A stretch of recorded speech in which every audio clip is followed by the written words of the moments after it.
看来回想戒严时代台湾的总统，唔那一定姓蒋，阁会在任做甲死。反对的人就家己掠去关，白色恐怖正正就是台湾政治史上重要的一站历史。来讲来自清水的囡仔，这就是政治受难者蔡坤林先生用红仔图画出的坎坷一生的故事，嘛是台湾头一部白色恐怖的漫画。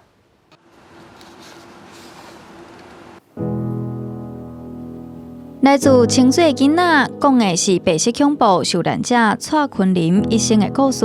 用漫画方式来呈现，将原本沉重的历史记忆，透过平凡人物的人生故事，和民众理解。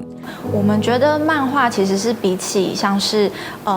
要阅读一本很厚的回忆录，或者是可能要进到电影院才看得到电影这样子的媒介，其实它是更为大众的，而且它是更跨不同的年龄层，就是无论你是小朋友或者是大人，其实漫画都是一个更容易亲近的媒介。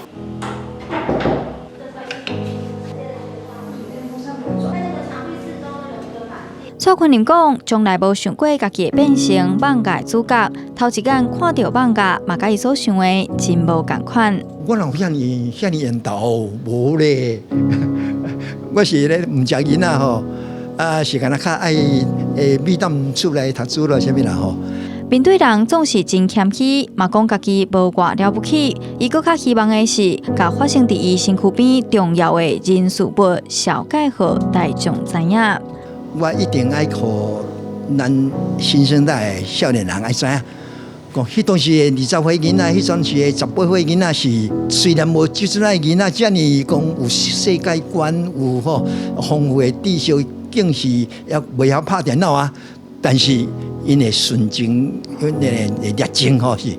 袂输即摆囡仔。这部漫画传记除了是蔡坤林的生活故事，嘛是台湾近代历史的写照。其实伊是一个真痛苦的一个过程，甲真痛苦的过去。毋过伊想要甲咱分享，甲咱讲即寡代志，所以伊会一摆搁一摆，会甲咱即寡细碎去讲即寡伊的故事。负责漫画两位作者尤佩文甲周建信对人物故事甲历史资料拢真讲究，尤其册中出现的人物，嘛照实际情形呈现到语言的对话，希望互读者会当自然读台湾历史。记者杨淑晴、林宏明、张玉水采访报道。